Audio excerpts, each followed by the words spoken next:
শিক্ষার্থীবৃন্দ, এই পৃথিবীর আজ দীর্ঘ 8 মাস তারও বেশি করোনাযুক্ত অর্থাৎ করোনায় আক্রান্ত। সে কারণে ছাত্রছাত্রীরা বিদ্যালয়ে উপস্থিত হতে পারছে না, তাদের পাঠদান বন্ধ। এমনকি তোমরা এই পাঠদান বন্ধের কারণে দেখা যাচ্ছে বাড়িতেও তেমন পড়াশোনা করছো না। তাই আমরা বলবো, তোমরা এই যে অনলাইনে কিছু শিক্ষাদান ব্যবস্থা প্রচলন হয়েছে, তোমরা সবাই এই অনলাইনের শিক্ষাদানটা অর্থাৎ শিক্ষাটা নিজেরা মনোযোগ সহকারে দেখো, তাহলে কিছুটা হলেও উপকৃত হবে। আজ আমি তাপসী রানী সাহা, আলফাডাঙ্গা সদুজ্জামান বালিকা উচ্চ বিদ্যালয়ের সহকারী শিক্ষিকা, নবম ও দশম শ্রেণীর হিন্দু ধর্ম ও নৈতিক শিক্ষা সম্বন্ধে কিছু আলোচনা করব। অষ্টম অধ্যায়ের পাঠ 2 ও 3, মানবতার ধারণা, রন্তি বর্মার মানবতার ধারণা। মানুষ সহজাত কিছু প্রবৃত্তি নিয়ে জন্মগ্রহণ করে, যেমন ক্ষুধা, তৃষ্ণা, ভয়, ক্রোধ, হিংসা, দেশ ইত্যাদি।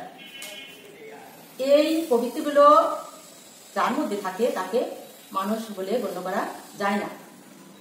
কেননা পশু পাখি, জীবজন্তু, এমনকি ইতর প্রাণীর মধ্যেও এই প্রবৃত্তিগুলো বিদ্যমান। আমরা তখনই একজন মানুষকে মানুষ বলে গণ্য করব যখন তার মধ্যে বিশেষ একটি গুণ জীবজন্তু ও পশু পাখি থেকে বা অন্যান্য প্রাণী থেকে বিশেষ একটা গুণ তার ভিতরে বিদ্যমান থাকে। সেই গুণেই সে হয় প্রকৃত মানুষ, আর এটাকেই বলা হয় মানবতা।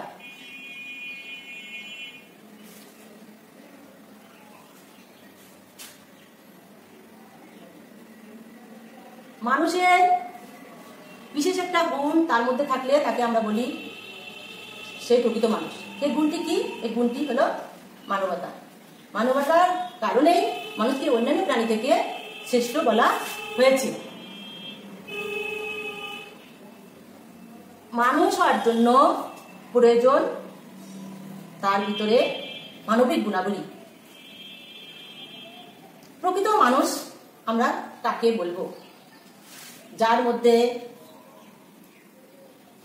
ক্ষমা, দয়া, সুচিতা,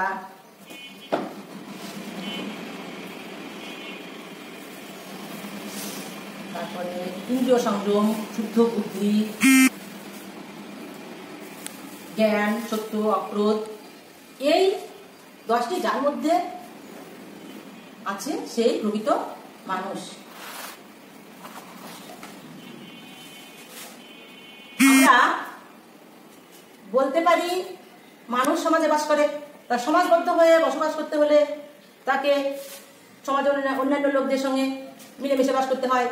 এই বসবাসের মাধ্যমে একে অন্যের দুঃখে মানুষ দুঃখী হয়, আর একজনের কান্নায় অন্যজন কান্না করে।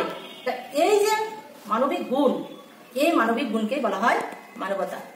তা আমরা আজ রন্তি বর্মার মানবতা সম্বন্ধে পড়ব। রন্তি বর্মা নামে অনেক দিন আগে এক রাজা ছিলেন। উনি প্রজাবৎসল কৃষ্ণ ভক্ত রাজা। উনি ওনার আমলে, সেই রাজার আমলে, রন্তি বর্মার আমলে রাজ্যে প্রজারা সুখে বসবাস করত।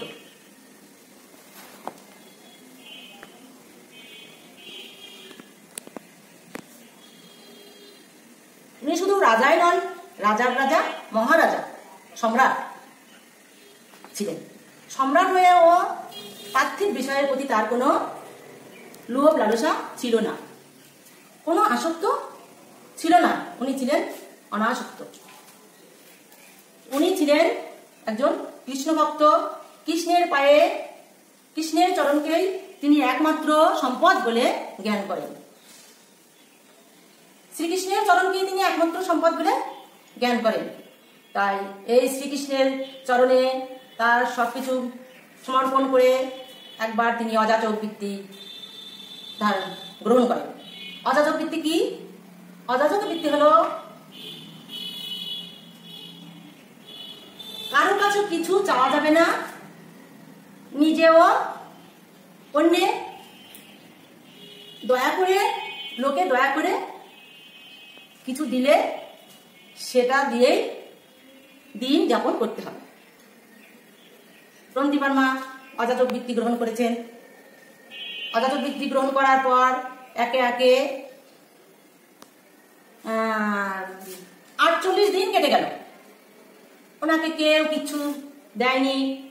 উনি নিজেও, রাজা নিজেও কিছু গ্রহণ করেননি, কিছু খাননি। কি এই 48 দিন তিনি উপবাস। 48 দিন পর 49তম দিনে এক ভক্ত এসে একটা থালায় কিছু খাবার দিয়ে গেলেন। কি হবে? এখন তার উপবাস ভঙ্গ হবে। এবার তার উপবাস ভঙ্গ। 48 দিন গেছে, সোজা কথা না। এই 49তম দিনে উনি উপবাস ভঙ্গ হবে ওনার। এমন সময় একজন লোক তার সামনে উপস্থিত, সঙ্গে একটি কুকুর।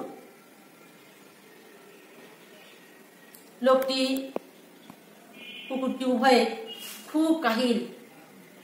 দেখে বোঝা যাচ্ছে কতদিন কিছু খায় না।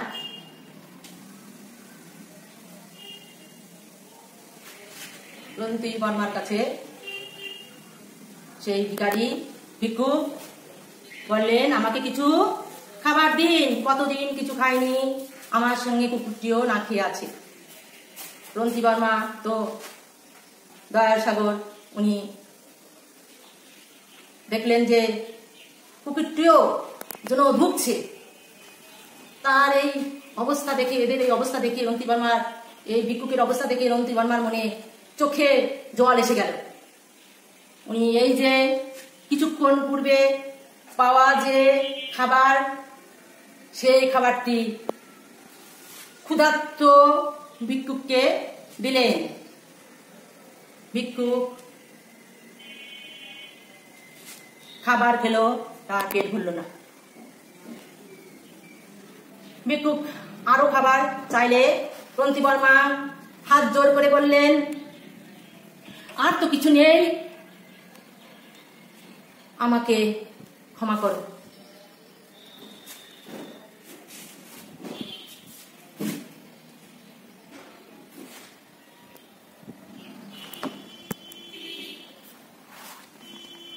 এই যে এইটাকেই বলা হয় মানবতা। উনি এই যে 48 দিন না খেয়ে আছেন, না খেয়ে থেকে ওনার ক্ষুধার্ত প্রাণ ওষ্ঠাগত, প্রাণ যায় যায়,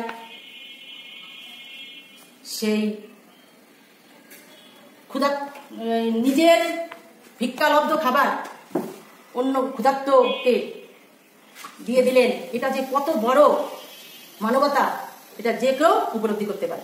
কি পারেন? আমি তুমিও পারি যে একজন 48 দিন না খেয়ে আছে, সেই খাবার অন্যকে দিয়ে দেওয়া, সেটা কি কত বড় মানবতা, তা যে কেউ সেটা উপলব্ধি করতে পারে। তা আমরা বলবো মানবতাই ধর্ম। আমরা মানবতা অর্জন করব। মানবতা অর্জনে আমাদের পুণ্য লাভ হবে এবং অন্যের কল্যাণ হবে। কি কিছুটা তোমরা বুঝতে পেরেছ? তোমাদের ভিতরে মানবতা বোধ জাগ্রত হোক, এটা কামনা করি। ছোট থেকেই এই বোধ আনতে হয়।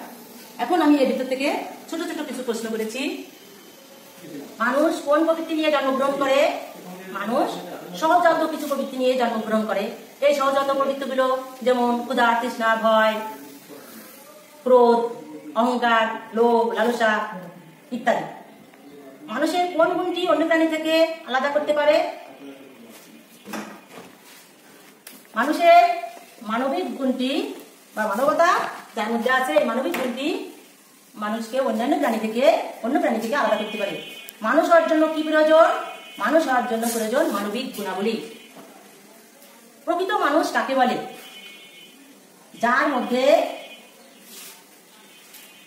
সহিষ্ণুতা, ক্ষমা, দয়া, চুরি না করা, সুচিতা, ইন্দ্র সংযম, শুদ্ধ বুদ্ধি, জ্ঞান, সত্য ও অক্রোধ, এই 10টি গুণ আছে, তাকেই প্রকৃত মানুষ বলে। রন্তিবর্মা নামে কে ছিলেন? রন্তিবর্মা নামে একজন কৃষ্ণ ভক্ত রাজা ছিলেন। তিনি কার চরণকে সম্পদ মনে করতেন? তিনি শ্রীকৃষ্ণের চরণকে সম্পদ মনে করতেন। অযাচক গ্রহণ কি? অযাচক গ্রহণ হচ্ছে এমন একটা বিষয় যা গ্রহণ করলে নিজে কিছু গ্রহণ করা যায় না, আহার করা যায় না। অন্য যদি নিজের ইচ্ছায় বা দয়া করে কিছু দিয়ে যায়, সেটা গ্রহণ করাকেই বলা হয় অযাচক গ্রহণ। অর্থাৎ নিজের যাচ্ছে কিছু গ্রহণ করা যাবে না। উপবাস ভাঙার সময় কে এলো? উপবাস ভাঙার সময় এক ভিক্ষুক এলো, তার সঙ্গে ছিল একটি ক্ষুধার্ত কুকুর। মহত্বের উৎস কি? মানবতা মহত্বের উৎস। মানবতাই মহত্বের উৎস। যা আমি এতক্ষণে যা কিছু আলোচনা করলাম তোমরা মনোযোগ সহকারে শুনেছ। এই করোনার সময় তোমরা বেশি বাইরে যাবে না, বাইরে গেলে মাস্ক ব্যবহার করবে, বেশি বেশি করে হাত ধুবে, নিজের শরীরের উপরে যত্ন নেবে।